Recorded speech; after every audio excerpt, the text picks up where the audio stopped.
Hi, good day everyone. My name is Rainer Jan Visan Toile from LF 3101. I would like to execute the Lab 6 at gusto ko ipakita sa inyo kung paano siya gumagana.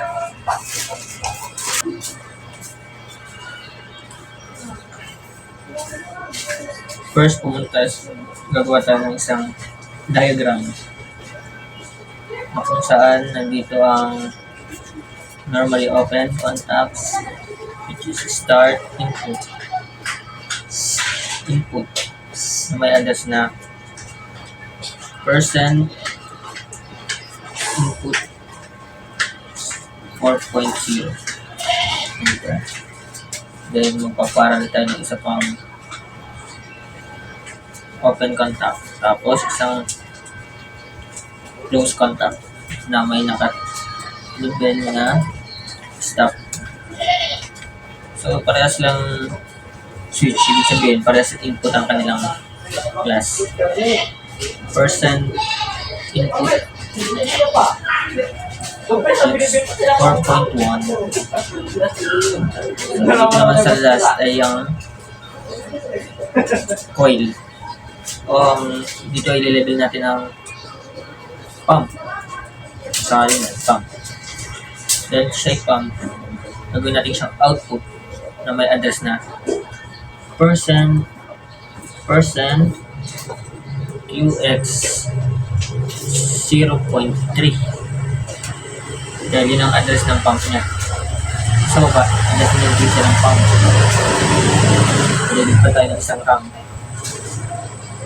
Dito ang nilagay natin open contact ulit na naka-address ng pump.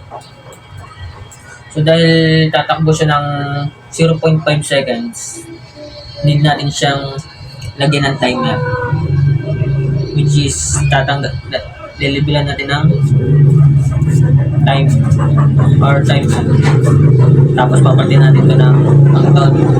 Okay, ito wala siyang address. Ang tone, papalitan natin ng blinker.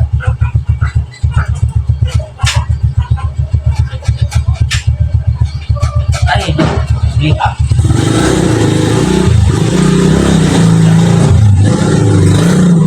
Na-time nyo na number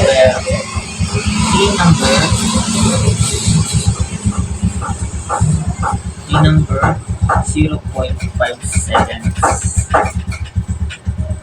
Number 0.5 seconds. Dito naman sa kabila, dito naman yung lamp, which is papalitan natin ng ang class niya ng output. So dahil siya yung kinokontrol. Percent QX 2.2. Yun ang address niya. Ang address ng lamp QX percent QX 2.2.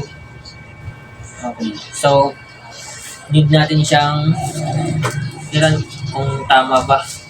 First, pumunta ka muna sa online, simulate mo muna, then log in.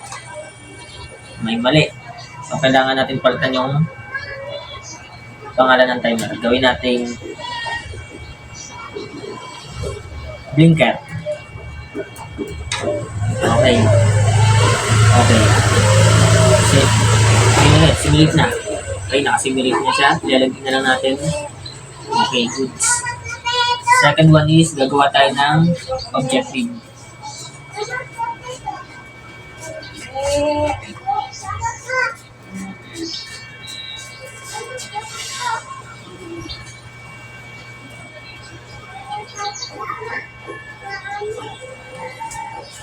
Objective. Pumunta tayo sa visualization, then enter. Oh no, kailangan pa natin pala siyang i-log out muna. Nakikita nyo naman mali. Add object lab 6. Okay, then para maayos natin makita yan, kailangan natin tile vertical. Yan. Mag-a-add lang tayo dito ng object, which insert natin rectangle for Start. Copy.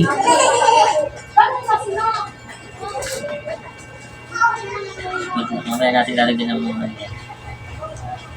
Insert. Gips for lamp.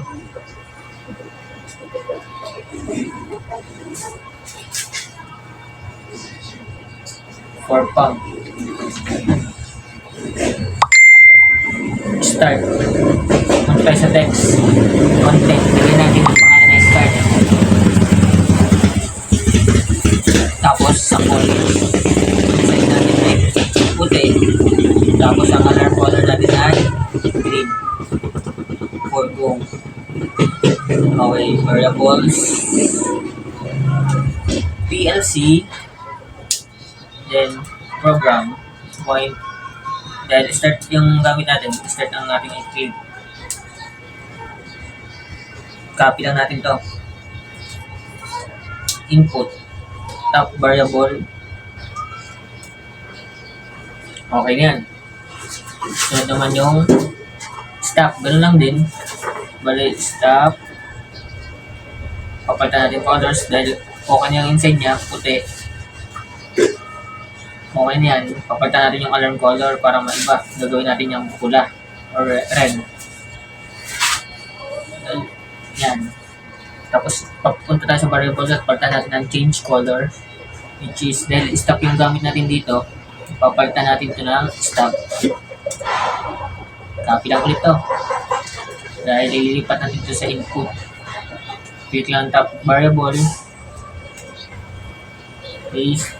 Enter. Dito naman, dahil lang pang gamit, ganoon lang din, pabalik-balik. Lang. Papalitan lang natin ang color. Inside is white. Sa akin naman ay, sa alarm color ko naman ay yellow. Okay. Tapos sa variables, punta lang tayo sa variables, tapos change color. Paste. Dahil lamp yung ating gamit dito, lamp din ang ating ilalagay. Enter. Okay. Copy. Sa input variable naman ay paste. Ganun lang din. Ulit-ulit lang. Tapos dito ganun lang. Pump. Pump. Colors. Inside. Blue. Okay na to. Tapos variables. Change color. PLC. PRG. Point. Pump. Pump. Yan. Input. Top variable. Paste. Pump.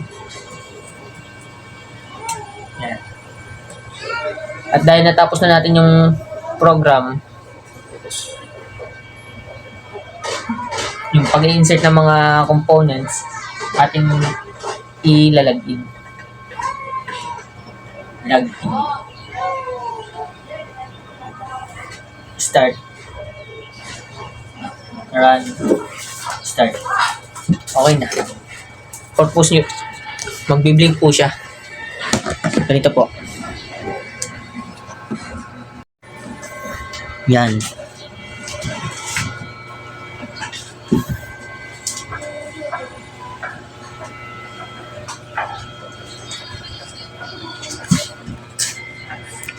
Online. Log out. Tayo sa para mapagana siya, click online, log in, and make sure na naka-simulate siya. Okay, simulate na to. Tapos, click start to operate. Wait. First, run muna. Then, start to operate. Huwag nyo kakalimutan i-run. Ako nakakalimutan ko. Okay. Goods.